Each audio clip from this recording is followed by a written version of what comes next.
umat Muhammad ni dikurniakan oleh Allah Subhanahu Wa Taala 5 keistimewaan. Ya. Lain umat Muhammad tak kasih.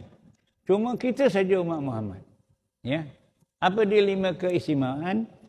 Yang pertama, idza hasunadzan walam yukhalib dzannahu. Yang pertama, Allah Ta'ala beritahu kepada malaikat Jibril untuk sampaikan kepada Rasulullah, untuk sampaikan kepada seluruh umatnya. Ya. Rasulullah sudah wafat, alim ulama kena sampaikan. Ya. Yang pertama, keistimewaan yang Allah kurniakan kepada kita Muhammad, kalau kita ada sangka baik kepada Allah, Allah tidak akan menyalahi janji. Maknanya, kalau umpamanya kita ada sifat Ar-Rahman, Ar-Rahim, Allah kasih dan sayang, kita yakin, kita berusaha. Macam mana sifat Rahman dan Rahim, kasih sayang Allah Ta'ala, kita dapat peroleh besok. Itu namanya husnuzan. Ya. Yang keduanya,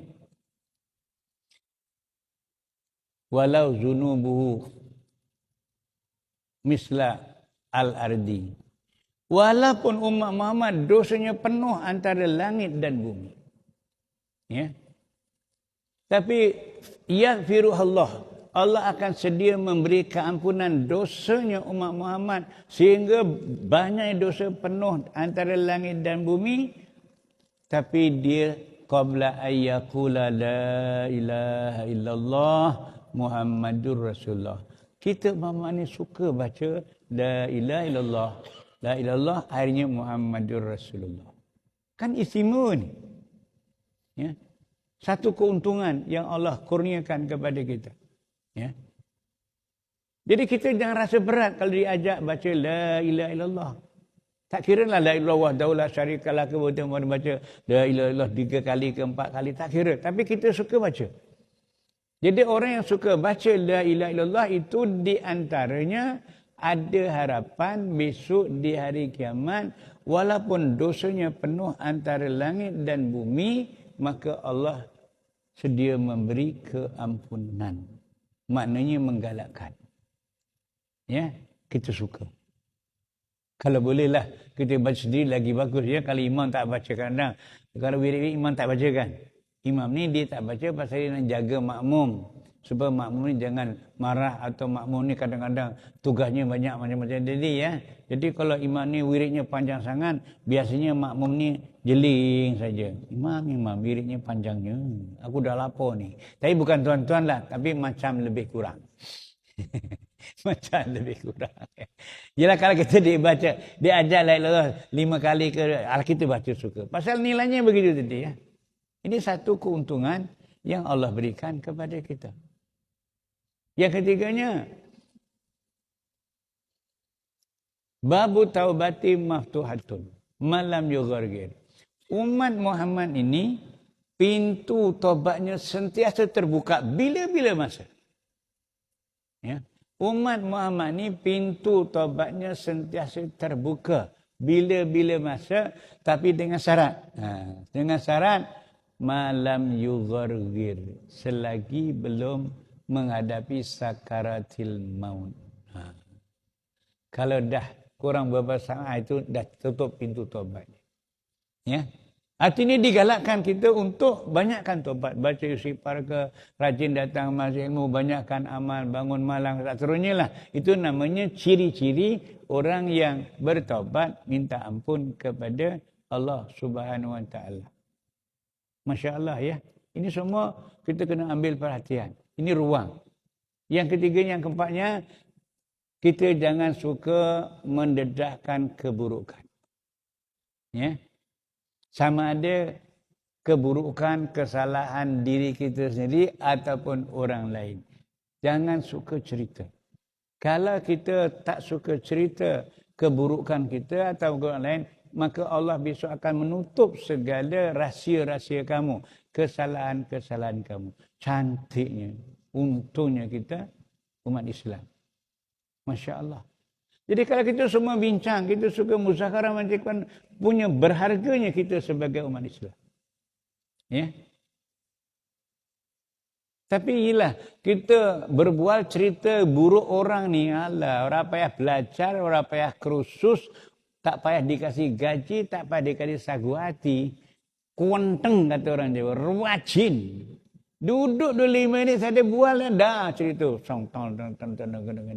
Ya. Tapi bukan tuan-tuan. Akan datang tapi yang sudah agak tak tahu lah. Tapi mudah-mudahan berkat kita bincang macam ni, Allah ampunkan dosa-dosa kita. Ya sudah-sudahlah. Ya. Daripada kita suka berbual keburukan orang, ya.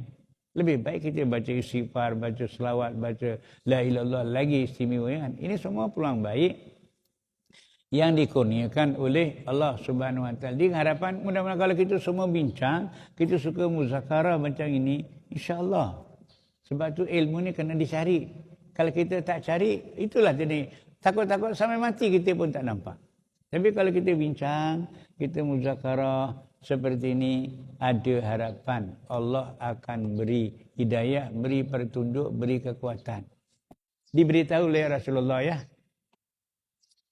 Rasulullah beritahu kepada ibu-ibu, bapa semua yang ada pada hari ini, kalau tuan-tuan telah dipilih menjadi ahli ilmu macam ini, dia punya keistimewaannya 40 dosa orang yang datang majlis ilmu lebih dahulu diampun oleh Allah. Orang yang tak datang majlis ilmu, satu dosa pun belum lagi diampun oleh Allah. Tengok penghargaannya. Ya. Penghargaannya Allah beri kepada kita kat dunia. Ya. Kita boleh datang pergi ke majlis ilmu, 40 dosa kita lebih awal sentiasa diampunkan oleh Allah Ta'ala kerana melampangkan masa duduk dalam majlis ilmu. Ya. Tapi orang yang tak datang majlis ilmu, satu dosa pun belum diampunkan. Tengok. Ini satu penghargaan. Ini masa kita kat dunia. Belum lagi kita besok di alam akhirat. Ditakdirkanlah. Ini buat cerita saja untuk renungan. Tapi cerita ini cerita benar, bukan cerita rekaan, bukan cerita dongeng, tidak ya.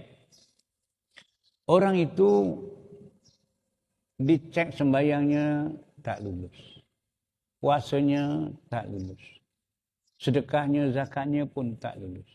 Sehingga pergi haji, umrah kandang 2-3 kali pun tak diterima oleh Allah. Pendek kata, semua amalnya diperiksa-periksa, cek-cek, semuanya Allah tak terima. Mungkin dia tak ada ilmu, tak perasan sebab-sebabnya amal tak terima ya. Diberikan pasport untuk pergi ke neraka. Ya. Sudah berada di hadapan pintu neraka ya. Sudah berada di hadapan pintu neraka. Malaikat rahmat datang untuk menyelamatkan. Ya, orang yang sudah berada di hadapan pintu neraka sudah ada pasport neraka itu tadi. Ya.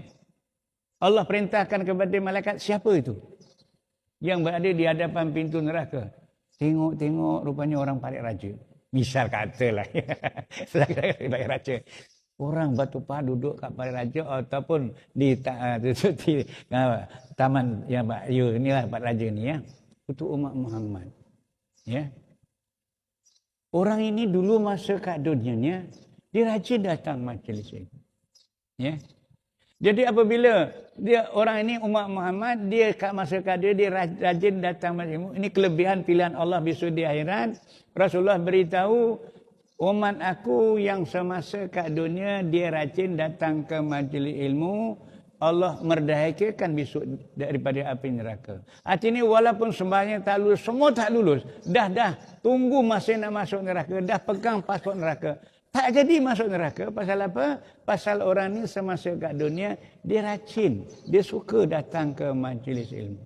Sebagaimana sabda Rasulullah sallallahu alaihi wasallam, "Man ahabba ayyang zura ila utaqaillahi minan nar, falyanzur ilal muta'allimin." Siapa yang ingin tahu orangnya kat dunia, tapi besok di akhirat orang itu sepatutnya masuk neraka tapi tak jadi masuk neraka, merdeka namanya.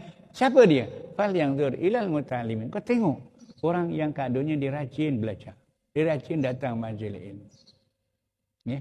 Ini semua adalah kelebihan dan keistimewaan yang Allah berikan kepada kita. Tapi kalau ilmu ni cuma kita dengar tak masuk, ya besok datang tak nak ya sudah. Kalau kita dengar macam ini, ruginya aku tak datang. Balik itu ya. Alhamdulillah. Ya.